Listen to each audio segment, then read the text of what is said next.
கர்த்தருக்கு ஸ்தோத்திரம். இன்று நாம் லேவிய ராகமம் 16ஆம் அதிகாரம் அதில் 5ஆம் வசனம் பார்க்கலாம். இஸ்ரவேல் புத்திரராகிய சபையாரிடத்திலே பாவ நிவாரண பலியாக 2 வெள்ளாட்டுக் கடாக்களையும் சர்வாங்க தகன பலியாக 1 ஆட்டுக்கடாவையும் வாங்க கடவன். இதில் நம்ம பார்ப்போன்னா, இஸ்ரவேல் புத்திரராகிய சபையாரிடத்திலேயே பாவ நிவாரண பலியாக 2 வெள்ளாட்டுக்கடா. இதில் பாவ நிவாரண பலின்னு கொடுக்கப்பட்டிருக்கு. இந்த பாவ நிவாரண பலி என்பது ஒருத்தங்க பாவம் செய்து அந்த பாவத்திலிருந்து மன்னிப்பு கிடைக்கிறதுக்காக அவங்க ஒரு பலியிடுறாங்க. அதை தான் பாவ நிவாரண பலின்னு இதில் குறிப்பிடப்பட்டிருக்கு. அந்த பாவ நிவாரணம், அவங்க செய்த பாவத்திலிருந்து அவங்க வெளிவரதற்கு, விடுதலை கிடைக்கிறதுக்கு 2 வெள்ளாட்டு கடாக்களை அவங்க கொண்டு வர சொல்லியிருக்காங்க. அந்த 2 வெள்ளாட்டு கடாக்களை என்ன செய்கிறாங்கன்னு சொல்லி நம்ம இதே அதிகாரம் 16ஆம் அதிகாரத்தில் 8 to 10ஆம் வசனத்தை பார்க்கலாம்.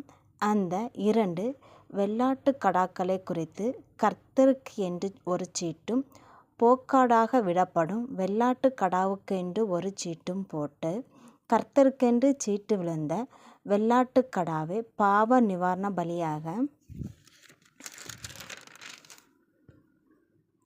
சேர பண்ணி போக்காடாக விடப்பட சீட்டு விழுந்த வெள்ளாட்டு கடாவை அதை கொண்டு பாவ நிவர்த்தி உண்டாகவும் அதை போக்காடாக வனாந்தரத்திலேயே போக விடவும் கர்த்தருடைய சந்நிதியில் உயிரோடு நிறுத்தி. இந்த அதிகாரத்தை நம்ம வாசிக்கச்சமே 5ஆம் வசனத்தில் 2 வெள்ளாட்டு கடாக்களை கொண்டு வர சொல்லியிருக்காங்க பாவ நிவர்த்திக்கென்று. அந்த பாவனத்தில் அதை ஒரு வெள்ளாட்டு கடாவை என்ன செய்ய போகிறாங்கன்னா பலியிட போகிறாங்க. இன்னொன்று போக்காடாக விட. இதில் நம்ம 5ஆம் வசனத்தில் வாசிக்க சமயம் பாவ நிவாரண பலிக்காக 2 வெள்ளாடு கடாக்களை கொண்டு வர சொன்னாங்க. அதில் ஒன்றை பலியிடவும் கர்த்தர் சந்நிதியில், மற்றொன்றை போக்காடாக விடவும் சொல்லியிருக்கிறாங்க.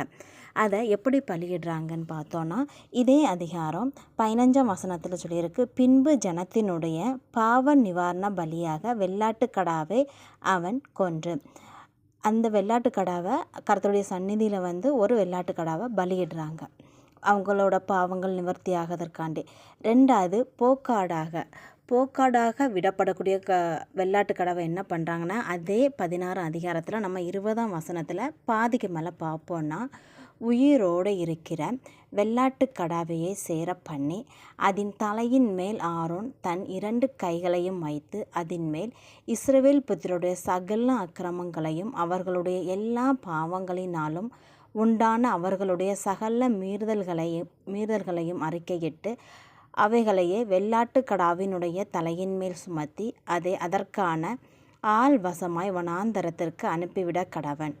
அந்த வெள்ளாட்டு கடா அவர்களுடைய அக்கிரமங்களை எல்லாம் தன்மேல் சுமந்து கொண்டு குடியில்லாத தேசத்துக்கு போவதாக அவன் அந்த வெள்ளாட்டு கடாவை வனாந்தரத்திலே போகவிட கடவன். இதில் என்ன சொல்லியிருக்குன்னா, ஒரு வெள்ளாட்டு கடாவை நீங்கள் பலியிடவும், இன்னொரு வெள்ளாட்டு கடாவை போக்காடாக, அது சாதாரணமாக போக்காடாக விடாமல் அது எப்படி சொல்லியிருக்காங்கன்னா, அந்த வெள்ளாட்டு கடாவுக்கு மேலே ஆரோன் தன் கைகளை வைத்து அதில் அவங்க செய்த பாவங்கள் எல்லாம் அறிக்கையிட்டு அப்போது இவங்க செய்த பாவம் எல்லாம் அதன் தலையின் மேல் கை வச்சு அறிக்கிட்டனால இப்போ அந்த பாவத்தை அது சுமக்குது. அந்த வெள்ளாட்டு கடா சுமந்து வனாந்தரத்தில் தனித்து விடப்படுது. ஆனால் இப்பொழுதோ ஏசப்பா நமக்காக, நம்முடைய பாவங்களுக்காக பாவ நிவாரண பலியாக பலியாயிருக்கிறார். பழைய ஏற்பாட்டில் நம்ம இந்த லேவியராகமத்தில் பார்க்க சமயம் மனுஷங்க பாவம் செய்தால் நம்ம 2 வெள்ளாடு கடாக்களை கொண்டு வந்துடலாம், ஒரு பலியிட்டுடலாம், பாவத்திலேருந்து விடுதலை ஆகிரும், அப்படிப்பட்ட நோக்கத்தோடு அவங்க வாழ்ந்துட்டாங்க. ஆனால் இப்போ உள்ள காலகட்டத்தில் ஏசப்பா எந்த ஒரு பலியும் கேட்கல, ஸ்தோத்திர பலியே போதுமானது தான் சொல்லியிருக்காங்க. ஆனால் ஏசப்பா நமக்காக, நம்முடைய பாவங்களுக்காக அவர் என்ன செய்யப்பட்டிருக்கார்? அடிக்கப்பட்டிருக்கிறார். நமக்காக முள்முடி சுமந்திருக்கிறார். நமக்காக சிலுவையை சுமந்து அந்த சிலுவையில் அறையப்பட்டு தன் ஜீவனையும் இழந்திருக்கிறார். ஆனால் அவர் யாதொரு குற்றமும் செய்யலைன்னு பைபிள் நமக்கு சொல்லுது.